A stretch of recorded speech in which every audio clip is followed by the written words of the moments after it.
Mesdames, Messieurs, nous allons commencer. Vas-y Jean-Baptiste. Bonjour à toutes et à tous. Avant tout, je tiens à remercier les responsables de l'espace éthique et Robin de m'avoir invité à venir apporter un point de vue un peu différent. Ça va être probablement un pas de côté, un peu pour vous. Il y a eu beaucoup d'experts qui se sont succédés, il y en aura d'autres qui suivront. Je ne me présente pas du tout comme expert, je serai peut-être le seul non-expert de la journée. Et je viens, moi, vous parler, et finalement, non pas vous apprendre des choses, mais susciter plutôt des questions de votre part, à propos du patient, de la place du patient dans le traitement, dans la pharmacologie, mais aussi d'une façon un peu plus large, aussi sur par exemple sur le développement des dispositifs médicaux. Et finalement, cette place du patient qui est à la frontière entre le spectateur et l'acteur.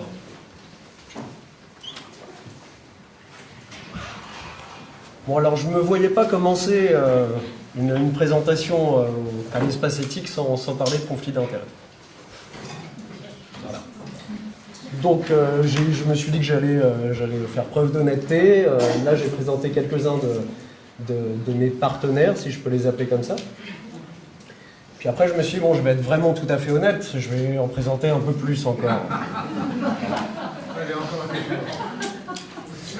Et puis, je vais aller encore plus loin, je vais vraiment les présenter tous. Ou en tout cas, je pense que la liste n'est pas exhaustive. Mais finalement, c'est l'occasion pour moi aussi de susciter votre réflexion, votre étonnement sur peut-être le lien qui va unir d'une certaine manière le patient que je suis, atteint de mucoviscidose, et c'est pour ça que vous avez Vaincre la mucoviscidose qui est présent ici, puisque je suis membre de l'association, je fais partie du conseil des patients, et je fais partie d'un groupe sur l'éducation thérapeutique dans le cadre de cette maladie. Et voilà, du coup, le but c'était aussi de vous faire réfléchir sur les liens qui unissent la pharma et le patient, puisque, et c'est pour ça qu'il y a l'assurance maladie aussi tout en bas, c'est que moi je ne paye aucun traitement, et pourtant j'en ai un bénéfice, j'en ai aussi probablement des désagréments, mais j'ai un bénéfice à prendre ces traitements. Et finalement, peut-être que mon regard n'est pas si neutre sur ces traitements aussi. Et je fais partie aussi d'une association qui s'appelle Savoir Patient, qui est assez récente, qui s'est créée à la fin de l'année dernière. Je fais partie du conseil d'administration. Et cette association, elle a pour but de promouvoir la connaissance des patients, la connaissance que les patients développent avec le vécu de la maladie, qui est différent des connaissances développées par le médecin, qui est différent des connaissances développées par d'autres experts. Là, c'est vraiment ce qu'on appelle le savoir expérientiel, le savoir du vécu. Donc cette association elle a pour but de le promouvoir et notamment de potentiellement participer à la formation des professionnels de santé, de participer à la recherche aussi, le fait que les patients soient co-chercheurs à un moment, et dans l'éducation thérapeutique également. Alors, j'avais commencé la présentation un peu différemment, j'avais sauté cette étape, et puis après je me suis dit, ce serait peut-être bien de définir le patient à un moment. Et j'ai repris finalement le livre d'Antoine de Saint-Exupéry, et où on voit le Petit Prince qui demande à l'aviateur, s'il vous plaît, dessine-moi un patient, et à chaque fois que l'aviateur fait son dessin, jamais ça correspond à ce qu'attend en fait le Petit Prince. Et bon, la solution qu'a trouvée l'aviateur, c'est de finalement de dessiner une boîte. Et de se dire, voilà, s'il y a cette boîte et tu as le patient à l'intérieur, tu as le mouton à l'intérieur. Et alors je me suis dit que ce serait un peu bizarre peut-être de mettre un patient entre 4 planches. Je ne trouvais pas ça de très bon augure, donc je n'ai pas fait ça comme ça. Après j'ai imaginé d'autres boîtes pour le patient qui pourraient être, par exemple, l'hôpital. Il faut aussi blanche. Mais finalement, la vision du patient à l'hôpital, c'est une vision qui est quand même très hospitalo-centré forcément, et qui a une vision plutôt de médecin et de professionnel de santé globalement. Et je me suis dit, mais finalement, ce patient, il pourrait aussi être dans sa maison, ou il pourrait aussi être au travail. Ou il pourrait même être en fait dans des articles scientifiques pour des chercheurs qui ne côtoient pas les patients et qui n'en ont une vision que par ce qu'ils lisent du partage de connaissances de la part de la communauté scientifique. Alors c'est pas exhaustif. Et j'ai voulu reprendre, pour définir un peu le patient, d'une façon non exhaustive, les mots de différents patients en fait, dont un qui est connu de l'espace éthique, puisqu'il y enseigne aussi, qui est Philippe Barrier, qui a écrit un livre qui s'appelle Le patient autonome, que je vous invite à lire, qui définit le patient chronique comme on est bien dans une catégorie de patients, comme un individu humain atteint d'une pathologie qui le fragilise et qui le rend encore plus dépendant de la relation humaine. Ce qui est intéressant là, c'est le lien de dépendance fort qu'on va voir en fait entre le patient et potentiellement le médecin ou un autre professionnel de santé. Et puis j'ai voulu mettre une certaine information apportée par Alexandre Jolien dans un livre qui s'appelle L'éloge de la faiblesse. Et il écrit « Il est vrai que les difficultés rencontrées peuvent devenir formatrices ». Là, c'est la formation par l'expérience, en fait, que j'ai voulu mettre en valeur dans sa citation. Finalement, peuvent devenir formatrices, ces difficultés, et qu'un homme possédant un peu de bon sens en tirera plus de profit qu'en consultant les ouvrages pompeux de bien des spécialistes. Et enfin, Anis Chabert, qui n'est pas non plus méconnu par l'espace éthique, qui a écrit aussi un livre très intéressant, qui s'appelle « Transformer le handicap », qui dit « Là où l'on ne voyait que du moins, on s'aperçoit à notre grande surprise qu'il peut en fait y avoir quelque chose de l'ordre de la création, dans la difficulté, dans la contrainte, et donc quelque chose de très positif. » Et là, finalement, ce qui m'intéressait dans cette citation, c'était le fait d'avoir la possibilité, potentiellement, pour certaines personnes, à un moment, d'utiliser et de transformer une faiblesse, un handicap, ce qui est perçu comme une faiblesse par la société, comme une force.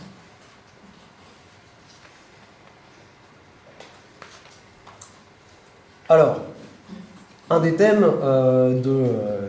cette partie, c'est le conflit. Et finalement, là, on a en tête un conflit qui est en ce moment assez prégnant, qui est le conflit entre le patient et le médecin. Avec, là, vous le voyez décrit dans l'image, des comportements qui sont vraiment, qu'on peut considérer comme inadaptés d'un côté comme de l'autre, et qui peuvent être aussi vraiment de l'ordre de l'irrespect, et qui sont de toute façon contre-productifs à une relation de soins. Et ces conflits, ils vont être dus potentiellement à une identité professionnelle, à une posture. J'ai mis là une blouse, mais j'aurais pu très bien...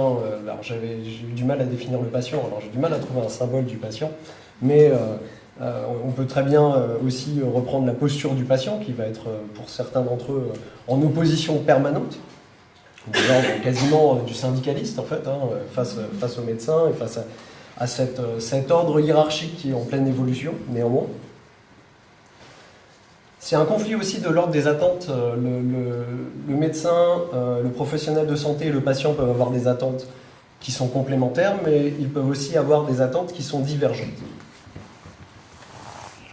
Et puis en fait, ces attentes, elles découlent quelque part d'une certaine norme et d'un lien à cette norme. Et on pourrait dire d'une certaine manière que les personnes qui n'ont pas d'affection chronique, dont une partie des médecins, vont plutôt se référer à une norme biologique, c'est-à-dire une norme où, quand quelque chose ne va pas, on retrouve dans le corps humain, le but est de retrouver à tout prix un état fonctionnel, un état qui est normal en fait. Dans la maladie chronique, c'est assez difficile. Et finalement, ce qui est intéressant, c'est que le patient va peut-être plus se baser il va se baser aussi sur une norme biologique, mais il va intégrer aussi une notion de norme psychologique.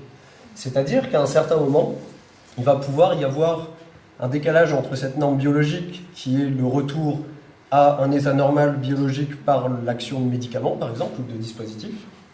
Mais il va peut-être y avoir de l'autre côté aussi cette norme psychologique qui est que je ne vais pas prendre mon traitement aujourd'hui, je ne vais pas le prendre aujourd'hui et demain, je ne vais pas le prendre aujourd'hui et toute ma vie, parce que à ce moment-là, j'ai besoin d'avoir un équilibre interne qui me permet de continuer à avancer vers le chemin que je choisis. Typiquement, j'ai des traitements à prendre qui sont importants pour ma santé, et pour autant, j'ai envie absolument de faire un voyage aux États-Unis parce que c'est mon rêve, et je n'aurai pas accès pendant longtemps à certains de mes soins, à certains de mes traitements pendant ce voyage, mais j'ai envie de le faire parce que pour mon équilibre, c'est important. C'est pas toujours simple à comprendre pour une partie des soignants, par exemple. Alors il y a une question de partenariat dans cette partie, et je me suis dit que c'était intéressant, potentiellement, de lire le partenariat à travers le prisme de la participation. J'ai repris une échelle qui est l'échelle de Arnstein et Hart, qui n'est pas du tout liée à la santé, hein, qui est liée finalement au pouvoir des citoyens dans les sociétés. Je la trouve assez intéressante parce que finalement, du degré 1 au degré 8, on passe de la non-participation, manipulation des citoyens, thérapie des citoyens. Alors c'est pas thérapie au sens de la santé, c'est thérapie au sens, vous êtes manipulé, vous ne participez pas, mais bon, on essaye de discuter avec vous pour qu'il n'y ait pas trop de dégâts. Et puis après, on passe à une participation symbolique, l'information, la consultation. Alors là déjà, on prend des avis sans pour autant en tenir compte. L'implication, donc là, va plus loin quand même. Et puis après, ce qu'ils ont appelé le pouvoir citoyen, avec le partenariat. Finalement, là, il n'y a pas une entité, a priori, qui prend une décision sans que les autres n'en soient informés et n'y aient participé. La délégation, alors la délégation, c'est quand on élit d'une certaine manière un citoyen pour représenter un ensemble de citoyens. Et ensuite, il y a le contrôle citoyen. Alors là, c'est l'ensemble des citoyens qui vont pouvoir, quelque part, avoir le pouvoir.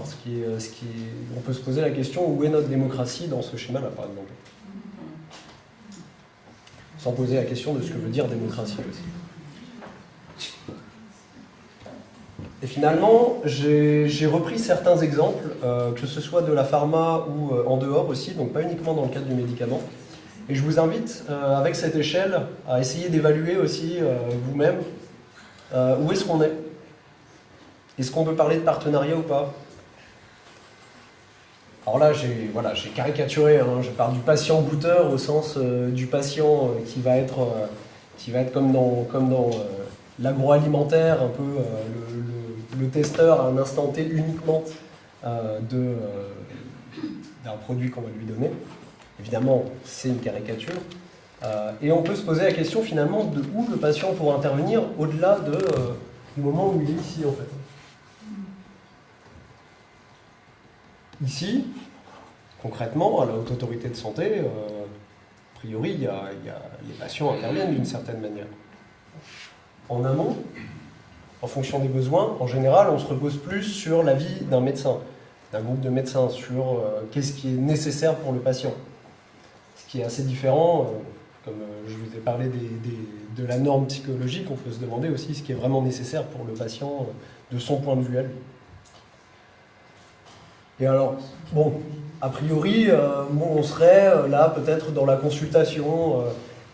Est-ce qu'on est jusqu'au partenariat? C'est une question qu'on peut se poser. Mais c'est un peu plus compliqué que ça parce qu'il y a des choses qui s'appellent, des organes qui s'appellent les Community Advisory Board, c'est-à-dire des groupes communautaires de conseil, qui incluent, dans sa forme idéale, des associations de patients, des entreprises pharmacologiques et des autorités de santé. Là, dans ces groupes, le but, c'est finalement d'arriver à comprendre les besoins du patient. On voit que le patient, là, a priori, il participe quand même. Ça va au-delà du goûteur. Il est impliqué, il est potentiellement partenaire. Et l'exemple qui a été donné ce matin sur l'Orkambi, qui est un traitement qui est utilisé dans la mucoviscidose, qui a une autorisation temporaire d'utilisation. Il est ressorti ces derniers temps, et finalement, le conflit qui oppose Vertex, qui est l'entreprise qui commercialise, enfin, qui distribue ce traitement à l'heure actuelle, et la Haute Autorité de Santé ou l'État français globalement, et bien finalement, ce qui est amusant, c'est qu'il existe un CAB, donc un Community Advisory Board, qui regroupe CF Europe, qui est l'association, le regroupement européen des associations de patients atteints de mucoviscidose, Vaincre la mucoviscidose et Vertex. Il n'y a pas d'autorité de santé par contre dans ce groupement-là. C'est assez, nous c'est un des premiers au sein de Vaincre, c'est un des premiers Community Advisory Board qu'on a, et il inclut Vertex, ce qui est assez amusant étant donné la crise qui a lieu en ce moment. Sans rentrer dans tous les détails de cette problématique, Vertex quelque part a voulu faire pression en arrêtant des essais cliniques qui étaient engagés en France, qui allaient commencer. Des essais cliniques pour un autre traitement, une combinaison de traitements, parce que la Haute Autorité de Santé a jugé que le bénéfice de l'Orkambi n'était pas suffisant pour autoriser que son prix soit aussi élevé que ce que veut Vertex. Finalement, peut-être que Vertex s'est dit, je fais partie de ce Community Advisory Board, il va peut-être y avoir une possibilité d'influencer les patients pour qu'ils aillent auprès de l'Haute Autorité de Santé, du gouvernement, expliquer non, il faut militer pour que ce prix soit accepté, le prix demandé par Vertex soit accepté. Mais c'est pas ce qui s'est passé en fait. Ce qui est intéressant, c'est de noter que là, on était plutôt dans l'application et le partenariat, dans ces Community Advisory Board, et en fait, peut-être qu'on était dans l'ordre de la manipulation aussi, de la part de la pharma qui participe à ces groupes, non pas uniquement pour récupérer des informations et savoir que veut le patient réellement, mais peut-être pour influencer aussi les associations de patients qui vont pouvoir faire pression en tant que lobbyistes sur les organes étatiques. Alors vous comprenez, quand on est là, on commence à parler avec la pharma, même avant, hein, quand on est ici, on commence à avoir besoin de connaissances aussi pour interagir, dans quel milieu on évolue, comment est organisé le développement pharmaceutique, et il existe à l'échelle européenne une académie des patients, qui a été financée par la Commission européenne, où des patients peuvent être formés sur la découverte des traitements, comment ça fonctionne, quel planning pour le développement de ces médicaments, comment fonctionnent les essais précliniques, le développement pharmaceutique, comment fonctionne le développement clinique exploratoire confirmatoire, les essais cliniques à faire réglementaires, et l'évaluation aussi des technologies de santé. Donc ça va au-delà du médicament. C'est intéressant de noter qu'il y a cette entité, et que ça a été déjà anticipé quelque part au niveau européen, le fait que les patients participent peut-être plus en tant que partenaires qu'à un niveau plus faible de participation. Alors c'était ça, je voulais indiquer simplement pour que vous voyez qu'il y a des initiatives qui sont en place. Il y a une communauté de patients qui s'appelle Compare, qui est quelque chose qui est développé par la PHP notamment. Il y a aussi Sentinelle, qui a pour but de faire ressortir par des questionnaires potentiellement, par exemple, les besoins des patients atteints de cancer ou les problèmes qu'ils ont dans leur vie. Et là, on est aussi, pour l'instant, ça fonctionne sur de l'enquête. Donc on est sur de la consultation, mais il y a une volonté aussi, à un moment, à ce que les patients participent, pour ceux qui le souhaitent, à un travail commun sur la proposition de nouveaux sujets de recherche, en fait. Mais là, c'est très large, et ça, je pense que c'est plus avec une orientation de sciences humaines que de pharmacologie. Du côté de l'éducation thérapeutique, moi j'ai participé à cette recherche-action qui traitait de l'empowerment, du pouvoir d'agir des patients dans le cadre de l'éducation thérapeutique. Et finalement, dans ce travail, les réunions se sont fait beaucoup en focus group, c'est-à-dire des groupes d'échange, de discussion sur des thématiques prédéfinies et dont on va tirer à la fin des verbatims et des besoins et des propositions. Là, pour moi, on est entre l'implication et la consultation, quand on est sur du focus group. Mais ce qui est intéressant, c'est qu'il y a des associations de patients qui ont participé à l'élaboration de cette recherche-action. Donc là, on est plutôt dans le cadre du partenariat. À chaque fois, il y a plusieurs lectures qu'on peut avoir. Mais pour autant, Si je ne me trompe pas, il n'y a pas d'association de patients représentée dans la logo, ça c'est amusant aussi. Et enfin, et je vais terminer par là, je voulais vous présenter une méthodologie qui s'appelle le Living Lab. Et cette méthodologie, en fait, il y a souvent une confusion entre le lieu et la méthodologie pour ce qui est du Living Lab. Et la méthode, c'est réellement à la base une méthodologie. Méthodologie d'innovation ouverte qui va faire participer au même titre que les autres, des experts, tels que des professionnels de santé, tels que des designers, dans le cadre de produits à développer, tels que des industriels.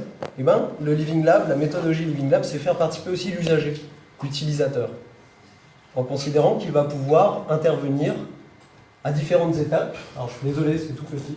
Ici, on est dans les étapes de conception, puis de prototypage et de développement, d'innovation, qui vont être destinées à un utilisateur, par exemple le patient. Et on va régulièrement faire intervenir l'utilisateur, pas uniquement au moment de la recherche de besoins, mais vraiment au moment de la co-conception, au moment de l'évaluation des prototypes, au moment du développement vers la solution qui aura été choisie et qui ira sur le marché. Et là, il n'intervient pas uniquement ici, en amont, pour comprendre les besoins, il n'intervient pas uniquement à la fin, une fois que c'est développé, pour tester en fait la solution, mais il intervient vraiment au fur et à mesure, progressivement, et il va suivre le développement de l'innovation et être toujours présent pour son suivi. Là, pour moi, on est plutôt dans le cadre d'un réel partenariat. Voilà, je vous remercie pour votre attention.